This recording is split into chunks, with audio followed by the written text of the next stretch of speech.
Amigos de Jericó Televisión, comunidad jericuana, bienvenidos de nuevo a este espacio donde la conversación, donde escuchar a los demás se convierte en una alternativa para tomar decisiones. Bienvenidos a esta nueva emisión de Centrados, hoy con un invitado muy especial, un invitado también como el que les habíamos prometido, que pone su nombre a consideración de los jericuanos para quizás ser nuestro próximo alcalde. Ingeniero Aníbal Espinal, bienvenido a Centrados y bienvenido a este espacio que se abre a través de Jericó Televisión y a través de la producción de Evolución Audiovisuales. Muchas gracias, Felipe, muy buenas tardes o días para todos los jericuanos y muchas gracias a Jericó Televisión y a usted por esta amabilidad de poder proyectarnos a la comunidad y que la gente realmente conozca el ser humano en que encarna Luis Aníbal Espinal para los jericuanos, que es una persona que he estado trabajando siempre en aras de lo privado y que quiero prestar un servicio público. Quiero darme 4 años de sabático en lo privado para prestar un servicio público a los jericuanos. Siempre hemos estado acostumbrados a escuchar hablar de los candidatos desde el punto de vista de la política. Y este es un escenario donde no solamente hablaremos de política, hablaremos de la persona, hablaremos del ser, de ese profesional, de ese jericuano, de ese primo, de ese hermano, de ese amigo, que puede ser nuestro alcalde, que también digamos que pone esas ideas y que pone a flote también toda esa cuna que tiene para que ustedes tomen la mejor decisión para nuestro territorio y para cada una de nuestras comunidades. Y vamos a arrancar hablando de eso, del núcleo, de la familia. Hablemos un poquito de la familia de Aníbal Espinal, cómo está conformada, quiénes viven con Aníbal, quiénes son los que le mueven ese corazón a Aníbal. Claro, Felipe, muchas gracias. A ver, hombre, yo vengo de una familia muy numerosa, mi familia de origen, que es la familia Espinal, somos 17 hermanos, de los cuales somos 8 profesionales y los otros pues han sido gladiadores de la vida y hemos trabajado en todo este país. Mi familia, yo tengo una esposa, Marlene Suárez, y 2 hijos. Un hijo que es ingeniero civil y sanitario y otro que está en arquitectura. Esa es mi familia, mi señora y mis 2 hijos. Y obviamente pues mi familia materna y paterna, que sí somos una gran familia. Yo soy un jericuano, nací en La Guada, a los 15 días nos trasladamos para la Mata de Guauda y ahí me levanté, o sea, esa fue mi crianza. En la Mata de Guauda estudié mi primaria en Castalia, cuando la vía de Mata de Guauda a Castalia era un camino de herradura, teníamos que bajar descalzos porque el pantano nos iba a la rodilla. Y bajábamos descalzos a estudiar y llegábamos a la escuela y había un lavapiés. Eso era lo más importante en una escuela, el lavapiés, para poder llegar todos los campesinos y lavarnos los pies. Estudié hasta 4º de primaria, cuando eso éramos 120 estudiantes en Castalia, y no era sino de 1º a 4º de primaria. No había ni jardín, ni prejardín, ni nada. Eso, aquí lo único que había era la gente que tenía más capacidad, donde Ana Luisa Molina de Vallejo, estudiaban, cuando nosotros no nos alcanzaba para eso, nosotros éramos 17 muchachos callejeando, entonces no, era lo que el sector público nos pudiera aportar.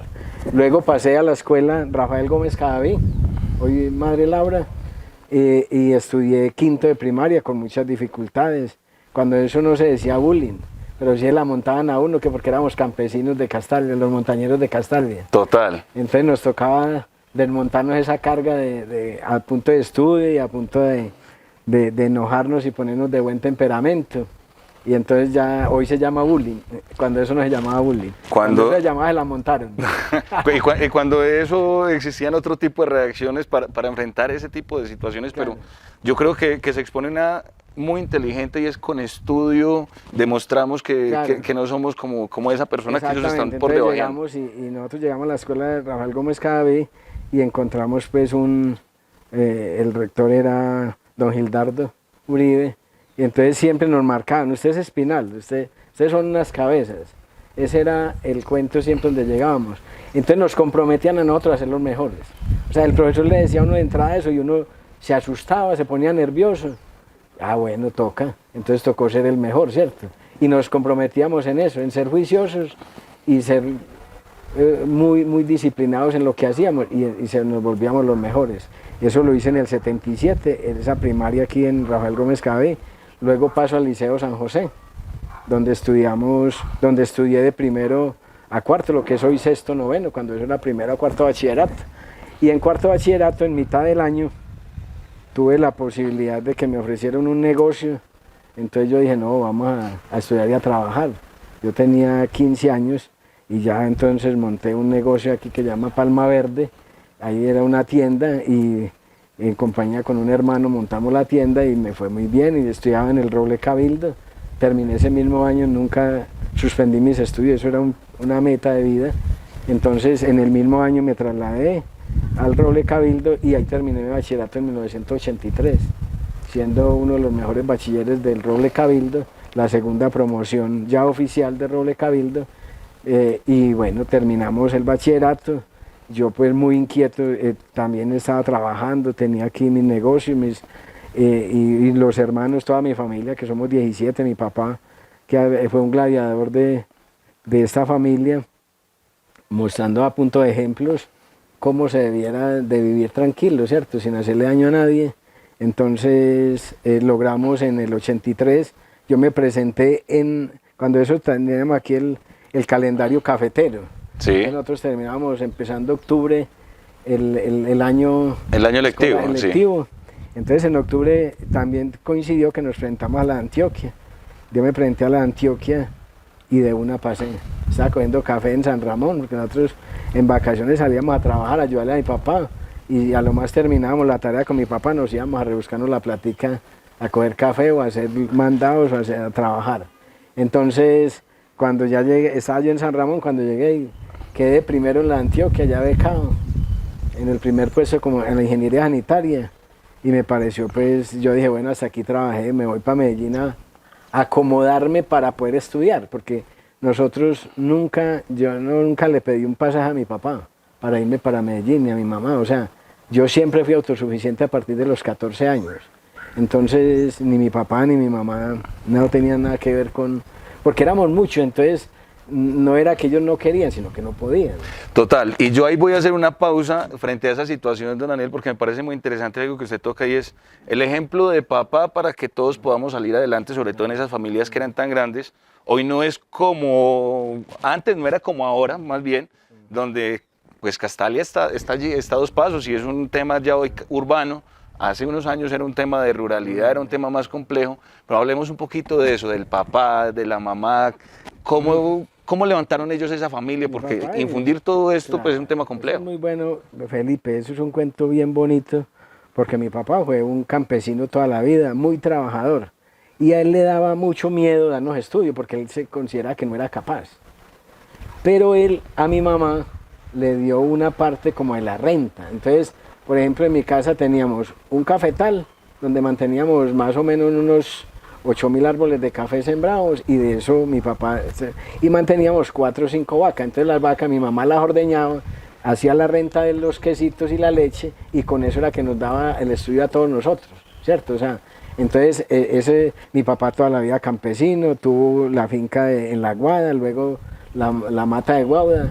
En la mata de Guauda conseguimos las tapias que fue de nosotros del 69 al 74, luego se vendió las tapias y compramos allí lo que es la lechería detrás del liceo. Ajá. Mi papá ya también, ya con su edad, pues ya fue recogiéndose otra vez, no quería más proyectos de vida y él era muy temeroso a abrirse, entonces era muy conservador, entonces él lo que hacía era siempre mantener el sustento, lo que tuviera a la mano, y mantenía unos pesitos que los mantenía a intereses con don Antonio Posada, que era el buena paga de Jericó y que era una plática muy efectiva, y mi papá era feliz y él, o sea, ¿qué nos daba mi papá? O sea, yo digo que el ejemplo de la casa Felipe fue la tranquilidad, porque toda la gente dice, hombre, ¿por qué los Espinales son inteligentes? Yo digo que no somos inteligentes, somos disciplinados, juiciosos, y venimos de un hogar de mucha paz, de mucha tranquilidad. En mi casa nunca existió una pelea entre mi papá y mi mamá. O sea, nosotros nunca vimos una mala palabra entre ellos dos, o un rencor, o mi papá algún día borracho. Mi papá siempre era, muchachos, ojo con el vicio, no vayan a coger el vicio. Ese sí era, mi papá era obsesivo por eso. Es más, en mi casa el único que fumaba cigarrillo era mi papá. Y nosotros de los 17 ninguno fumamos cigarrillo. Pero era esa insistencia que él decía, hombre, vea, esto es una... no lo hagan, no lo hagan. Y nosotros, o sea, ese ejemplo que él nos dio de ser rectos, de ser disciplinados y ordenados, nosotros lo hicimos. Mucha gente dice que nosotros somos inteligentes. Yo siempre pienso que somos disciplinados. Nosotros tranquilamente con los otros hermanos míos nos levantábamos a las 2 o 3 de la mañana a estudiar. ¿Sí me entendés? Entonces no es de inteligencia, sino de orden y disciplina. Yo pienso que todos somos igualmente capacitados y tenemos la misma cabeza, simplemente que la tenemos que ejercitar. Es como el atleta que ejerce sus extremidades para ser el mejor atleta del mundo y quiere ser el mejor atleta. Nosotros siempre lo hacíamos muy bien, y, o sea, no muy bien, lo hacíamos con mucha disciplina para poder, o sea, en Medellín no podíamos perder un momento. O sea, cuando yo estuve en la Antioquia, Felipe, entonces en la Antioquia uno puede coger, si tiene promedio sobresaliente por encima de 4, hasta 32 créditos, que son más o menos 9, 10 materias. Y si lo tiene por debajo de 4, las que son 24 créditos, que son 6, 7 materias. Entonces yo no era capaz de cogerme, o sea, cogía un semestre 32 y con ese viaje de materias se me caía el promedio a 3.8, 3.9, volvía y lo cogía el 24 y volvía a subir. Entonces era un semestre sí, otro no era capaz, no me daba, porque además nosotros teníamos que trabajar. Yo cuando llegué a Medellín, yo entonces fui mesero en La Sorpresa, en un restaurante que es muy famoso ahí en Jericó, en Carabobo. En el centro, sí. En el centro.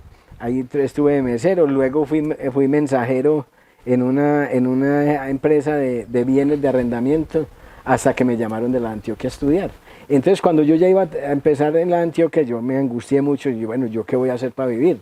Entonces me puse a estudiar arbitraje y fui árbitro de fútbol de salón todo el tiempo que estudié en la carrera de la Antioquia, hasta llegar a nivel internacional. Yo ya era árbitro internacional cuando terminé, pero como las metas son unas y uno tiene que cortarlas, cuando yo terminé la carrera, boté el pito, abandoné el pito, siendo el presidente del Colegio de Árbitros de Antioquia.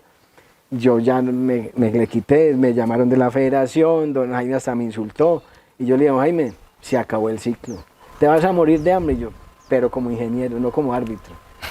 y listo, se acabó el proceso. Eso me ayudó mucho, la disciplina, el orden, el mando, la justicia, el equilibrio personal.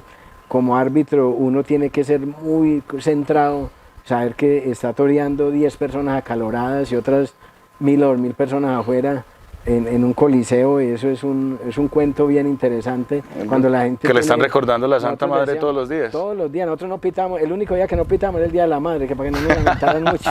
Entonces yo siempre les decía, hombre, a los árbitros, yo fui instructor de árbitros a nivel nacional, y era el cuento mío. O sea, cuando yo terminé de ser árbitro, entonces don Jaime Arroyave me dijo, Aníbal, por lo menos siga siendo mi instructor. Y yo, no, Jaime, el instructor que no pite no puede ser instructor.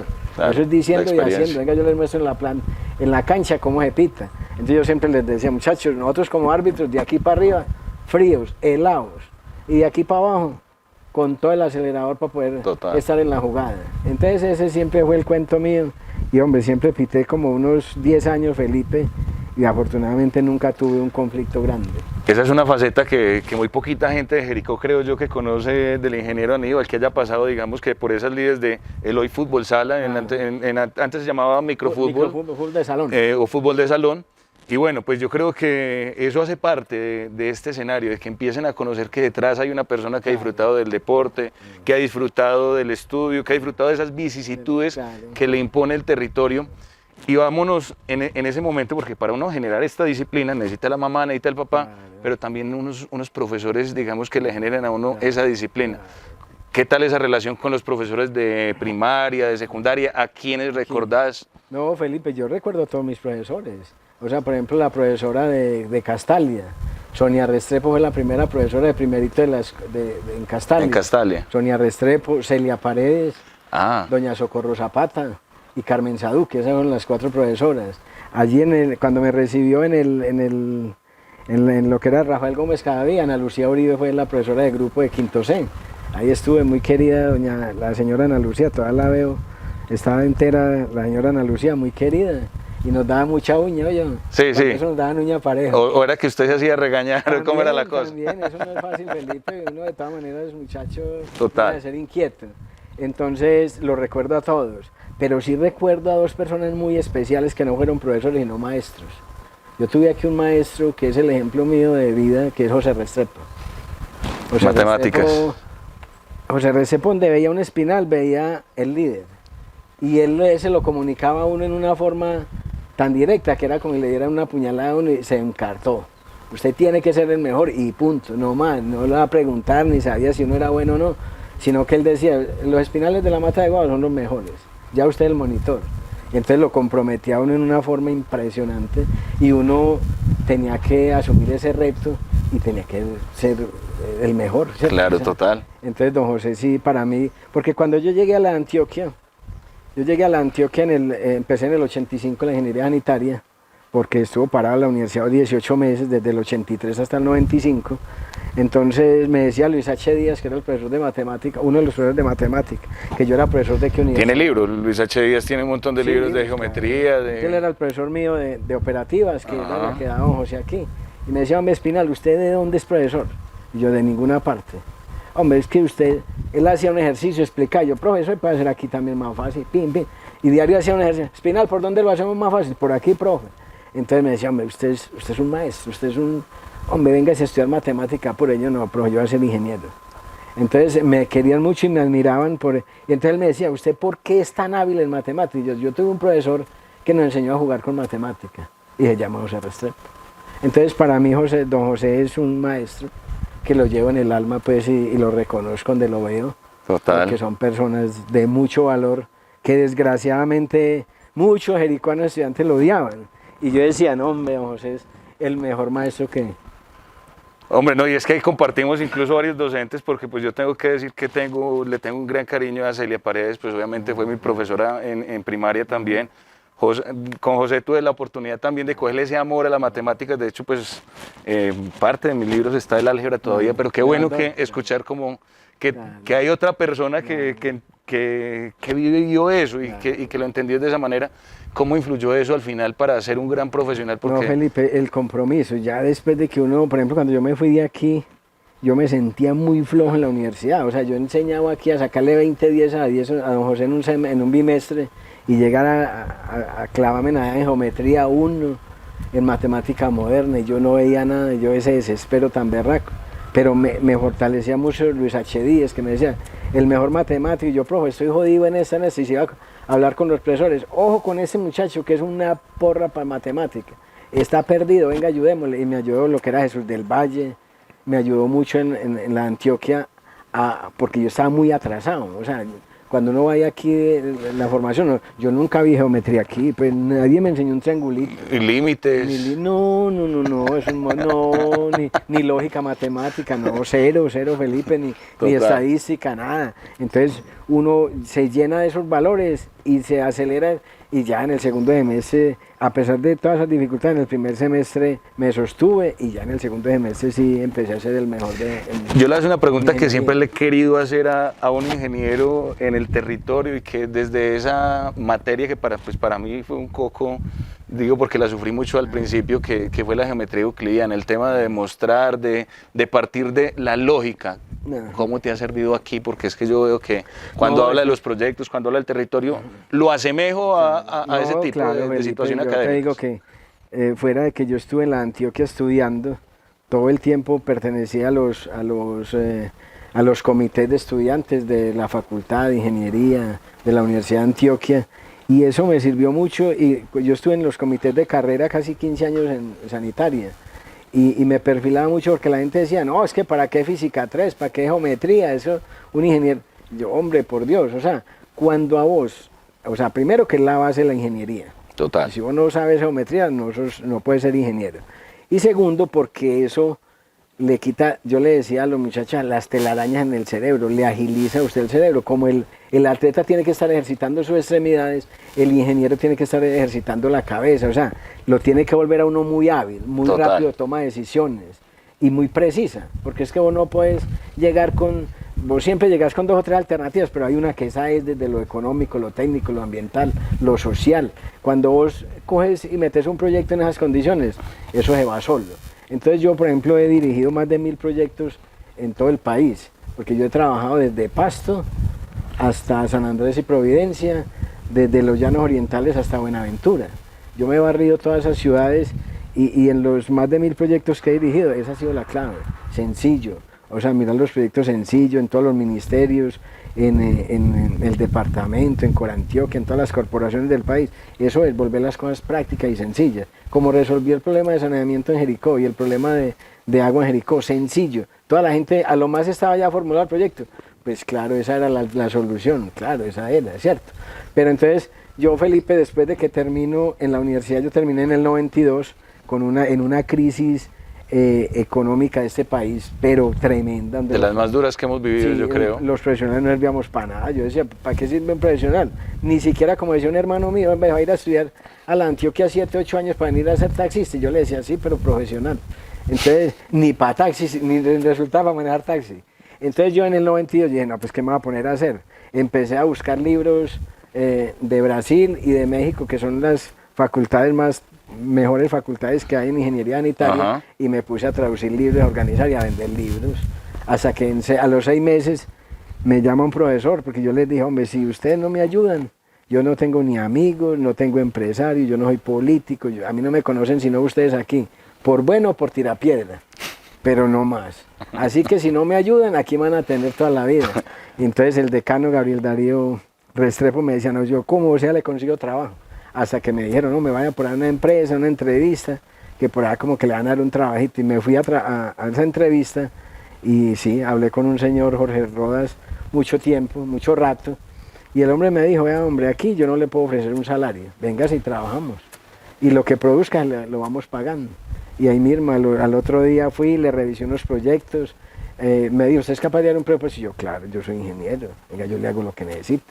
Hice un presupuesto, le dirigí una obra que la hice en 3 meses yo mismo, y a los 3 meses eso le dejó la mitad de la plata. El hombre, no, usted no va a ser empleado mío, usted va a ser socio. Y esa felicidad mía, porque mío, pero usted tiene platica, tiene algo por ahí, algún remanente, alguna cosita. Y yo, hombre, sí, sabe que sí, don Jorge, yo, desde que yo hice la primera comunión, yo compré una vaquita. Y un hermano mío, para mí tiene un colinito, el berraco, tenía como 13 vaquitas. Y vine, las vendí. Y me sobró plata, Felipe. Me sobró plata para comprar el 25% de la empresa. Y me volví socio de él.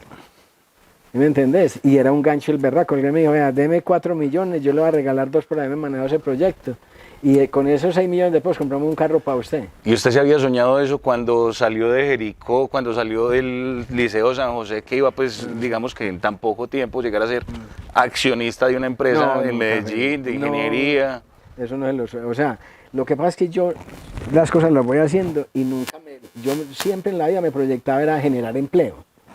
Entonces, por ejemplo, en la universidad, a través de todos esos procesos, era generar empleo. ¿Cómo generamos empleo? No cómo me vuelvo trabajador. ¿Cómo me vuelvo empleado? Entonces yo sí tenía esa mentalidad. Inclusive yo trabajé en Basquímica haciendo la práctica profesional y el gerente de un alemán, Ulrich Schonek, no se me olvida, que yo un día en una junta le dije, doctor, regáleme un segundo y me dijo, cuénteme, joven, ¿usted qué propuesta me tiene? Y le dije, hombre, vea, lo único que le propongo es, aquí, si usted quiere que esta empresa progrese, el presidente del sindicato debe ser un profesional. Ay, señor, me mandó a buscar. ¿Quién es ese muchacho?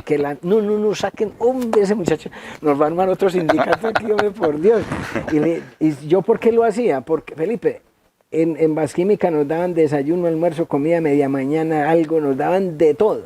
Y la gente, todas las carnes estaban del tamaño que usted quisiera y al tamaño que usted quisiera comer. Y la gente veía remojoneando, que muy mala la comida, que diario la misma. Entonces a mí me daba rabia eso, porque yo decía, tanta gente sufriendo y esto es con todo y remojoneando, como el marrano con la trompa en llorando la y chillando. ¿Sí me entendés? Entonces él no me entendió. Él no me entendió, de todas maneras yo le hice unos proyectos muy bonitos allá en Basquímica. Cuando terminé la práctica, yo me ganaba salario mínimo y medio. Eran 77.000 pesos en el 91. Y cuando terminé la práctica le dio la orden a Gustavo del Toro, que era el jefe mío. Hombre, ese muchacho, sí, déjelo que termine, ese muchacho es bueno, pero hágame un favor, le liquida, nosotros no teníamos liquidación, le va a dar una bonificación. ¿Cuánto se ganó él en los 6 meses? Se ganó 420.000 pesos, dele 500.000 pesos de bonificación. O sea, me pagaron otro sueldo por los proyectos que yo había desarrollado. Eso me generó que yo sí sabía hacer ingeniería. Y que iba a poner. Pero yo, por ejemplo, me metí a un laboratorio en Basquímica, Felipe, y me amanecía. O sea, yo me ponía a trabajar ensayos y trabajando la química, los procesos físico-químicos y yo me amanecía. Se iban los compañeros y llegaban al otro día. ¿A qué hora llegaste? No he salido. No me he ido. No jodas. No te has ido, no, hermano. Me parece que hace 5 minutos estaba haciendo lo que me ha dado toda la noche. Y llegaba y le sacaba todos los reportes de todos los ensayos, yo con todos los equipos, con toda la facilidad. Tráigame en este equipo, lo que valiera. Tráigame estos reactivos, tráigame en esto. Entonces yo decía, no, pues si aquí no hago yo ingeniería, ¿dónde la voy a hacer? Y les hice unos procesos de ingeniería bien interesantes. Potabilicé el agua del río Medellín. Ya vamos a hablar de eso, porque es que aquí hay una transformación muy interesante de un campesino jericuano, porque obviamente tiene toda esa ascendencia campesina, que le tocó vivir esas mismas vicisitudes, pero que de alguna manera también esa misma lógica que le regala el campo, que le regala la disciplina y que le regala a su familia, pues lo pone hoy aquí, en ese escenario de lo público, de poder decirles, yo también quiero ser una alternativa para ustedes, también quiero ponerles una solución en la mano. Ya venimos, porque vamos a hablar de otras transformaciones que el ingeniero Aníbal ha hecho en el municipio de Jericó.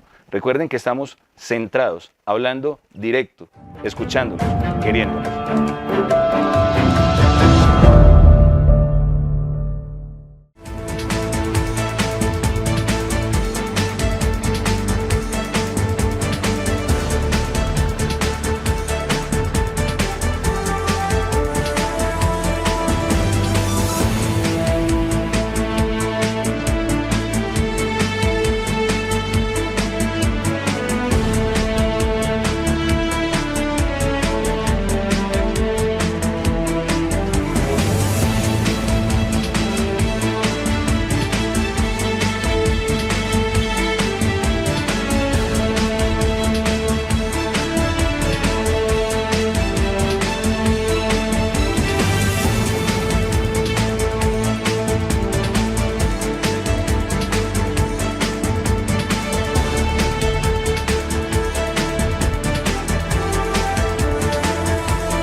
Y continuamos con Centrados. Recuerden, amigos de Jericó, que esta es la oportunidad, el espacio para que ustedes conozcan a esas personas que están poniendo su nombre para que ustedes decidan en el mes de octubre quién va a ser nuestro futuro alcalde. Y queremos que los conozcan como eso, como personas antes que como políticos. Y aquí continuamos en este diálogo con el ingeniero Aníbal Espinal, porque hemos hablado de ese ciclo formativo, de ese ciclo de su familia, de su escuela, del colegio, de la universidad, y ahora ya estamos tocando un tema de ser empresario, pero a partir de ese mismo esfuerzo, y que ese mismo esfuerzo también lo pone en las obras de mayor impacto del municipio de Jericó. Yo creo que históricamente, hablando de la ingeniería de Jericó, hablemos un poquito de eso, ingeniero, porque muy pocos profesionales tienen la oportunidad que usted ha tenido de desarrollar futuro para Jericó, sin ser todavía un servidor público, sin haber pasado por ese escenario, desde lo privado ya ha hecho cosas por Jericó. Claro, Felipe, ese era un sueño. Yo te cuento, yo empecé a hacer ingeniería en el 92, en el 93 hice el primer plan maestro, que fue el del Carmen de Ioral.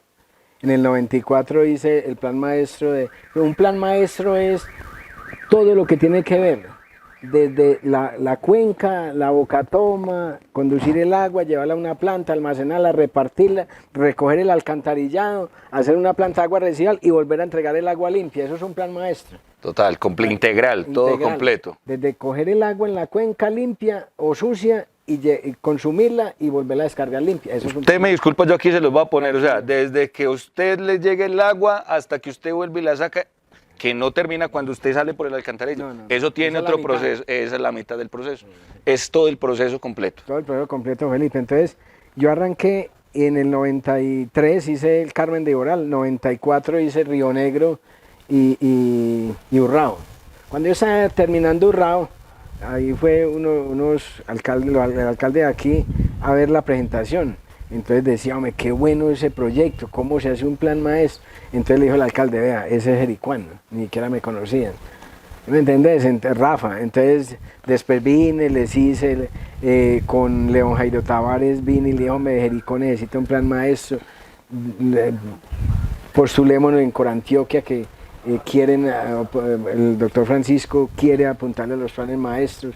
El doctor Francisco, una persona muy querida, él me decía, Aníbal, yo estoy desesperado, yo tengo como 60 planes maestros, ¿usted considera que yo debo seguir teniendo eso en Anaquel? Y yo, hombre, doctor Francisco, esa es la clave, la planeación, usted tener un proyecto, así lo puede usted ejecutar.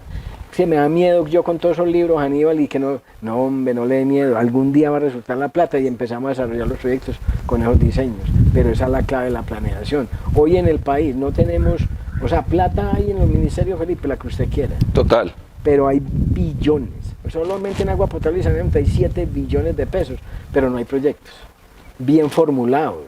No con una carta ni con un oficio de un político. Ni que estoy pensando hacer. No. Y hoy en los ministerios tenemos una ventaja, que se puede convertir en un problema, que ya todos estos funcionarios son doctores, pero doctores de verdad, de la ingeniería, son PHs en ingeniería, entonces ya cualquier documento no entra en el gobierno nacional, tiene que ser proyectos muy bien formulados, entonces eso es lo que los lleva. Entonces en el 2000 bregué con León Jairo, lo llevé al Carmen de Iboral, le dije, mire, esto ya ejecutado, ya tenía Guatapé, tenía Marinilla. Yo fui feliz en el Oriente trabajando mucho la ingeniería y peleando con las entidades de control, porque yo decía, no vamos a hacer ingeniería de la barata, de la buena. Ahí me decían, hombre, es que usted atenta contra la ingeniería, porque usted hace cosas que no existen, y yo, eso es lo que yo quiero. De eso se trata. O sea, yo tengo la teoría, tengo el conocimiento, entonces yo formulo un proceso como yo considero que es bonito, bueno, bonito y barato. Eso me la pasé haciendo unos procesos, violando todas las normas, Felipe. Nosotros violábamos todas las normas, cuando eso en agua residual estaba el 1594, que era por ahí el 84. Sí, señor. Y ese decreto decía que teníamos que sacar el agua con el 85% de eficiencia. Si hacíamos una planta en Antioquia en esa eficiencia, no hacíamos dos.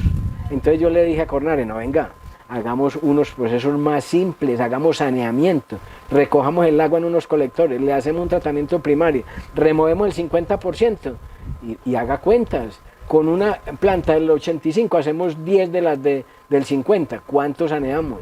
Y le generamos cultura a la gente del tratamiento y nos fuimos. Pero Felipe, le cuento, yo empecé ese proceso en el 93 y yo no sé si era desgraciado decirlo, pero no lo hemos podido mejorar, no ha habido plata para mejorar, ahí está entrando con el 50. Las Contralorías se enojaron conmigo, que me iban a sancionar, que porque yo estaba diseñando en contra de la norma. Y le dije, no, yo no estoy diseñando en contra de la norma. Mire lo que dice mi diseño, va a remover el 50. ¿Y cuánto está removiendo el 50? ¿Cumplo o no cumplo? Claro, total. Estoy cumpliendo la norma, es que la norma del 85 no hay plata para hacerla. Qué bueno poder tener cohetería, pero primero hay que la mula, el carro, hacer todo el proceso. Entonces empecemos a generar cultura del tratamiento y nos metimos en el 98 a ayudar a formular el RAS, el Reglamento de Agua Potable y Saneamiento a nivel nacional. Nos fue súper bien, muy contentos. Yo me puse a dictar charlas por todo el país en agua potable y saneamiento del RAS. Y bueno, ya en el 99 también, Felipe, te cuento que una de las experiencias bonitas, sigamos con planes maestros, perdón, primero, y ya en el 2001, 2002, en el 2003, ya le dije al doctor Francisco, me necesitamos un plan maestro para Jericó. Desgraciadamente, aquí habían contratado un plan maestro en el 2000, que eran 20 hojitas, que no era nada. Eso que no era un plan. Saludo, no, eso eso no tiene ni calificación, ni lo debo decir. Entonces, para mí no era ni siquiera no servía para nada.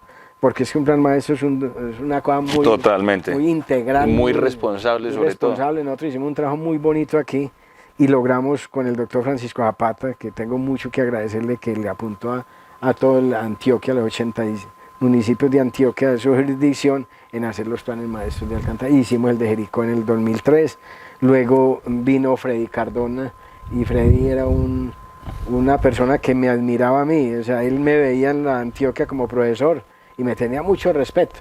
Entonces cuando ganó la alcaldía me llamó el lunes y me dijo, mi ingeniero, doctor, me decía él, doctor, usted se puede sentar conmigo para que desarrollemos eso que usted tiene en la cabeza para Jericó. Y yo, claro, con todo gusto, hombre, Freddy, es que es para los jericuanos lo que queremos.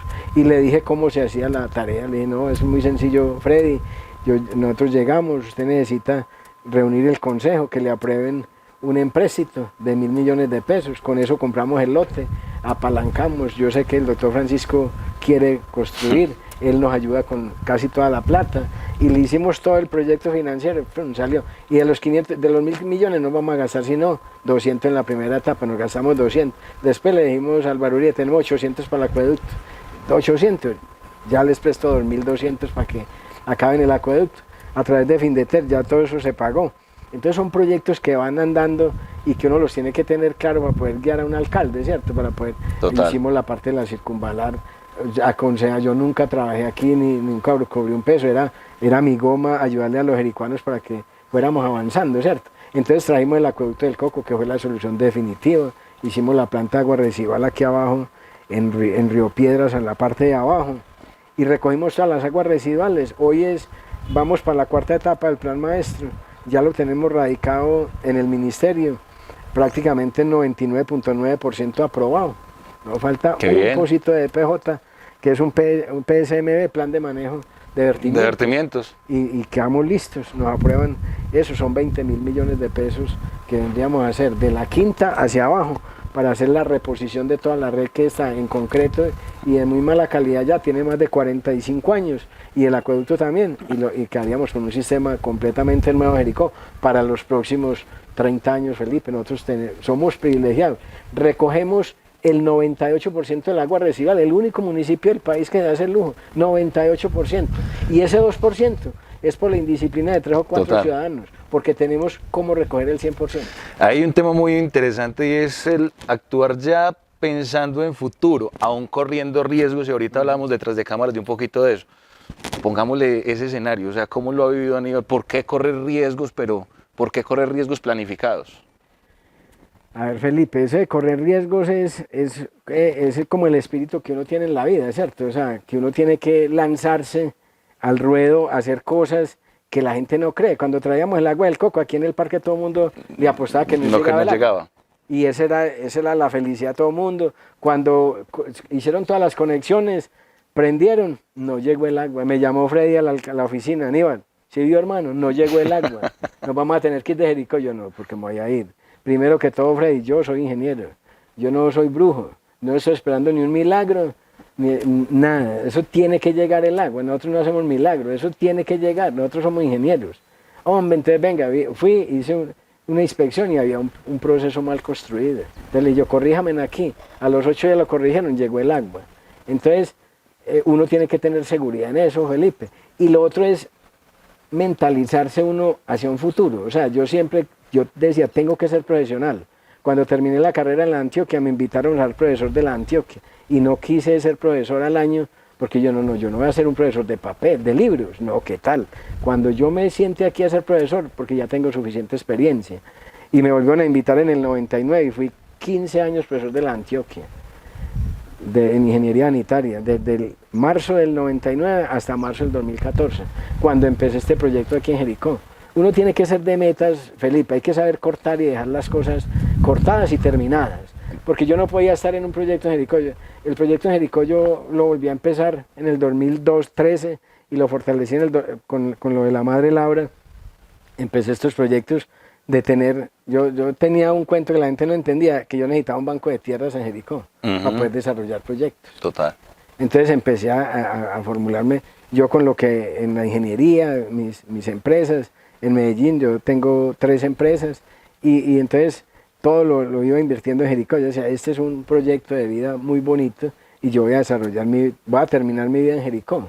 Entonces por eso yo le fui apostando un poco de cosas que yo lo tengo muy claro para dónde voy. Entonces yo digo, yo en 20 años, o sea, yo como me veo en 10 años en Jericó o en el país o en el mundo, entonces y nunca ha sido lo de la fortuna, eso para mí es una adición, Felipe, que no es, yo nunca en la vida he tenido metas económicas, La meta mía es de empleo. Yo en Jericó, en Medellín, cuando empecé en Sanear, éramos el jefe, yo, una secretaria medio tiempo. Y en el 2000 llegamos a tener en la empresa 2000 empleados directos. Entonces, esa es mi satisfacción. Yo decir, hombre, yo quería tener una empresa de 100 trabajadores. Cuando teníamos 100, yo dije, no, esto está muy fácil, vamos para 1000. ¿Sí me entiendes? Y pasamos por 1000 derechos y llegamos a 2000. ¿Sí me entiendes? Y la meta es seguir creciendo. Entonces, yo digo que las metas mías han sido es en lo social, no es en lo económico. Y lo otro es por añadidura, obviamente, pues uno cuida su patrimonio y es el patrimonio no solamente de uno, sino de la familia, ¿cierto? Porque pues, yo tengo la socia mía, que es mi señora, pues obviamente que tengo que cuidar lo que es de los dos, ¿cierto? Entonces, esa ha sido mi tarea, pero hay que ser, o sea, uno se tiene que tirar un poquito al futuro, Felipe, sin muchos temores, o sea, respetando obviamente la gente. Yo pienso que podemos hacer un par en el camino de 4 años en lo privado y volverme a lanzar a lo público. A mí me dicen, usted no ha sido público. Todo el trabajo, los 1000 proyectos que yo he hecho en el país son públicos, Felipe. Todos son a través de licitaciones, ley 80, contratación pública, donde he ido a todas las IAS, porque por una queja, por una dificultad. Entonces, yo lo público lo conozco perfectamente. Y conozco a Jericó todo, del rinconcito hasta la parte que usted quiera. Yo a Jericó me le conozco la topografía, me le conozco todo, las dificultades. Entonces yo pienso que aquí sí podemos hacer una gerencia de proyectos. Y de hecho que ya has gerenciado jericoanos, porque obviamente a Aníbal le tocó salir de Jericó buscando una oportunidad y luego fue generador de oportunidades para otra camada de ingenieros que también vienen ahí detrás, que hay otros que se han ido de pronto a hacer su propia empresa, pero también cómo es esa satisfacción, Aníbal, de ver llegar jericoanos a la empresa de uno y decirles, vea, aquí tienen una oportunidad. Y no tanto cuando llegan, Felipe, y no cuando se quedan. ¿Sí me entiendes? Cuando uno los ve, y cuando se quedan, y cuando se van porque se han mejorado y van creciendo, eso es una satisfacción inmensa, y uno sabe que uno puso un granito de arena para el crecimiento de otra persona, eso es la satisfacción. Cuando llegan a la oficina uno, no solamente jericoanos, sino empleados de todo el mundo, en Medellín especialmente, y llegan las personas de 62, 63 años con la pensión en la mano a llorarle a uno, a darle las gracias y a darle un abrazo. Aníbal, ingeniero, gracias a usted, hoy soy pensionado, hoy tengo una mejor vida. Mi Dios le pague por haberme dado la oportunidad de trabajar 10, 15, 20 años en su empresa. Esa es la satisfacción más grande, Felipe. Esa es la riqueza que uno puede tener. Yo creo que en las empresas el patrimonio más grande es el recurso humano. Ese es el capital. Cuando uno dice, yo tengo 2000 empleados, yo tengo un ejército para trabajar. ¿Sí me entiendes? Total. Entonces, a uno le dicen, hombre, ¿a usted no le da muy duro cada 15 días? Y yo, sí, la quincena. Pero es que la gente, cuando yo tengo 2000 empleados, ellos están produciendo. Ellos no están sentados. Entonces, no, ojalá tuviera 10.000 produciendo. Entre más tenga, pues mejor para mí. Pero eso es una generación de riqueza social, o sea, todos los empresarios estamos llamados, y yo me meto ahí porque yo soy un emprendedor, pero todos los empresarios están llamados a generar riqueza, no para ellos necesariamente, sino para el resto de la gente. Claro, el tejido social y la calidad de vida, Felipe. Yo en Medellín, cuando uno va a todos esos sectores, yo voy a todos los sectores de Medellín, a los barrios difíciles, con Federico cuando fue alcalde, le colocamos 20.000 domiciliarios en La Honda, Bello Oriente, Populares, todo ese sector. Son barrios extremos, pues olvídese lo más lejos y difícil, y donde la calidad de vida es muy, muy dura, Felipe, donde en una piecita de 3x3 cae 6, 7 personas, o sea, eso es y llevarle el agua, cuando uno ve una persona que uno le lleva el agua, abre un grifo y se pone a llorar, eso le hincha el corazón a uno así. O sea, a eso iba. Esa es la satisfacción más bella de la vida, Felipe, cuando su profesión le genera esos frutos, decirle, yo le traigo el agua, cuando la gente, no, yo no creo que va a llegar el agua aquí, y abre usted el grifo y la gente pone a llorar cuando ve ese chorro de agua. Y es que a eso voy, ingeniero, porque usted me habla de los sueños, y ¿cuál es su visión de Jericó como ciudadano? Porque ya se lo ha soñado, ya lo ha proyectado, pero ¿cuál es su visión de Jericó a 20 años? A 20 años Jericó tiene que ser uno de los municipios de mayor turismo en Colombia. Tiene que ser un rinconcito de plata donde lo vamos a cuidar y a proteger, y tenemos que proyectarlo. No, Jericó se tiene que proyectar en región. Jericó tenemos, no, si nosotros ponemos a pensar en Jericó solamente, nos quedamos pequeños. Hay que pensar en Jericó unido a Pueblo Rico Tarso, en este anillo. Vamos a mirar. Felipe, de Pintada a Bolombolo, en 100 años, esa va a ser la capital más grande de este país. Sí. El desarrollo, vamos a quedar en el ombligo de Colombia. Jericó tiene el ombligo de Colombia. Entonces vamos a estar en ese trayecto de unos 40 kilómetros, vamos a tener nosotros la posibilidad de desarrollar el otro país. Entonces Jericó tiene que quedar como esa cunita, como esa cosa bonita que va a estar el flujo pesado ahí abajo y la gente que quiere venir a divertirse, a ver todo este espectáculo que hemos querido nosotros toda la vida, tenerlo creciendo, de tener un buen futuro, de tener un pueblo bonito, de tener esa cultura. La cultura de Jericó, Felipe, no la tenemos de ahora, es una cultura que no se había destapado. Jericó tuvo Banco de la República, hacían los billetes en Jericó, ¿sí me entiendes? Total. Entonces, Jericó, hoy lo están mostrando con, pues digo yo, con la maravilla del Museo Maja, todos los museos, todas esas personas que están aquí entregadas, como el doctor Ojalvo, con todas esas personas que quieren que Jericó crezca, todos son líderes o jóvenes que están empujando para que eso, el iFestival, yo me quedé sorprendido ahora en el iFestival, Felipe, viéndolo a ustedes tocar música electrónica, que yo pensé que no me gustaba, pero cuando los veo a ustedes allá con ese ritmo, no, pues se emociona a uno, me pone a tomar. Qué bueno, qué bueno. O sea, eso a uno, yo no lo sabía, pero cuando los veo a ustedes, qué alegría, 3 jericuanos en ese concierto ahí de guitarra. O sea, lo transforma a uno, o sea, eso es un orgullo el berraco, eso es lo que hay que mostrar, las cosas buenas que tenemos. Los jericuanos somos muy emprendedores, o sea, este pueblo es bonito porque nosotros lo queremos, Felipe, no porque lo hemos hecho, ni lo hemos transformado, ni tenemos normas nacionales. O sea, los jericuanos somos pinchados, nos gusta tener las cosas bonitas, y eso es un ejemplo de tener cosas en Colombia. Yo le decía a la doctora Lina Vélez, cuando vinimos, inauguramos ese hotel, que ella me decía, infinitas gracias por usted permitir una casa grande para que vengan los turistas a disfrutar. Ese hotel tiene 80 habitaciones y para mí es una satisfacción grande poner al servicio de la gente. Son esas ideas que uno dice, no, si yo hago cuentas económicas, eso era una locura en su momento, ponerme a desarrollar un proyecto de esto. Total. Pero que uno lo hace con el corazón y le va bien, o sea.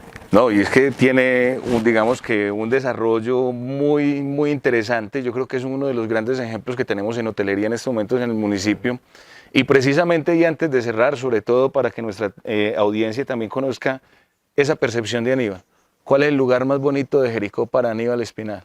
El lugar más bonito de Jericó. Lo voy a poner ahí a cabecear un ratico, pero me gusta bonito, que... El punto exactamente es el Morro del Salvador. Cuando uno se para en el Morro del Salvador y usted divisa a todo Jericó, ese pesebre, eso es un espectáculo, Felipe. Y cuando usted sube a las nubes, mucho mejor. ¿Sí me entendés? Cuando usted ve el Valle del Cauca a un lado y este pesebre al otro, es un espectáculo. Y si usted camina toda esa cuchilla a las nubes, es una maravilla. O sea, en Jericó hay sitios muy bonitos, La Soledad, hay las cascadas de Quebradona, de los sitios más bonitos donde yo tengo fincas que me encanta estar ahí. Total. Sobando las vacas, ¿sí me entendés? Pero a Jericó tiene los sitios y tenemos que generar Jericó tiene que llegar, cuando tú dices 20 años, Felipe, a tener un poco de atractivos, que la gente venga a Jericó, que haga su proceso religioso, que haga el proceso cultural, pero que también tenga recreación los jóvenes, que tengamos un parque, que tengamos más atractivos turísticos, que podamos llevar a la gente para que nos reconozcan que esto es un paraíso, esto es una... O sea, la gente del mundo está, no la gente de Colombia, el mundo ya está conociendo a Jericó, Jericó se está internacionalizando. Entonces, nosotros no podemos quedarnos atrás, tenemos que ir un pasito adelante, esa es la clave mía, yo siempre, la nariz va delante de mí, esa es la medida que yo tengo, todo adelantico. Así hemos vivido, digamos que esta primera parte con el ingeniero Aníbal, porque recordamos, cada candidato tendrá 3 programas. En este ustedes han conocido a la persona.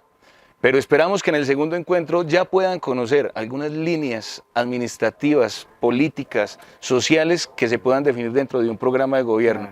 Entonces, aquí nos va a quedar solamente un pedacito de ese conocimiento que queremos que ustedes tengan del ingeniero Aníbal Espinal, de ese conocimiento que ustedes puedan tener de este nuevo proceso electoral que se avecina para el municipio de Jericó. Ingeniero, Muchísimas gracias por recibirnos en este agradable espacio. Invitamos a todas las personas que puedan venir a Jericó, pues obviamente que visiten aquí el hotel, porque tiene unos espacios muy agradables y tenemos que agradecerle también al personal, obviamente, que puso a disposición todo este espacio. Pero ingeniero, a usted por abrirnos su espacio, su corazón y un pedacito de esas historias. No, muchas gracias, Felipe. Yo pienso que se hizo el trabajo. La idea es que hoy les presenté una hoja de vida de lo que fue de lo que es Aníbal Espinal. Ese es mi currículo. Yo soy ingeniero sanitario y soy especialista en alta gerencia en la Universidad de Medellín. Entonces, esa hoja de vida que yo le pongo a disposición de los jericuanos para que el 29 de octubre ellos tomen la decisión. Yo estoy muy tranquilo, Felipe. Si el 29 de octubre los jericuanos quieren que demos un cambio, lo vamos a dar. Y en las próximas que usted nos invite, voy a mostrar los cambios que voy a generar en el municipio. Y si la gente no quiere, sigo con mis proyectos privados. Yo tengo 6 empresas, 3 aquí, 3 en Medellín, y sigo en lo privado y me quedo tranquilo. Yo simplemente quiero colocar mi hoja de vida, entregarla a los jericuanos, y si los jericuanos la avalan, bienvenido, y si no, seguimos la vida. Esto sigue y no les voy a insistir, Felipe. Ese es un único intento que voy a hacer. O sea, yo no voy dentro de 4 años, que dentro de 8, no. O sea, si la gente hoy no consideran que la hoja de vida no cumple, listo, para hacer dirigir este municipio, listo, no lo haré. Y me quedo muy tranquilo, no voy a quedar con resentimiento. Y el que quede de alcalde lo seguiré apoyando. Hay que trabajar con el que llegue. Los muchachos que lleguen los seguiremos apoyando porque somos jericuanos, porque tenemos un patrimonio aquí y tenemos que seguir todos los días mejorando este tejido social de Jericó. Hombre, ingeniero, de nuevo le agradecemos. Aquí hoy hemos tenido este nuevo escenario donde conversamos, escuchamos, respetamos y los invitamos a que tomen decisiones. Es por eso que los invitamos, amigos de Jericó Televisión, amigos de la comunidad jericuana, para que tomen la mejor decisión para el municipio de Jericó. Recuerden que está en juego nuestro futuro. Recuerden que tenemos que seguir concentrados.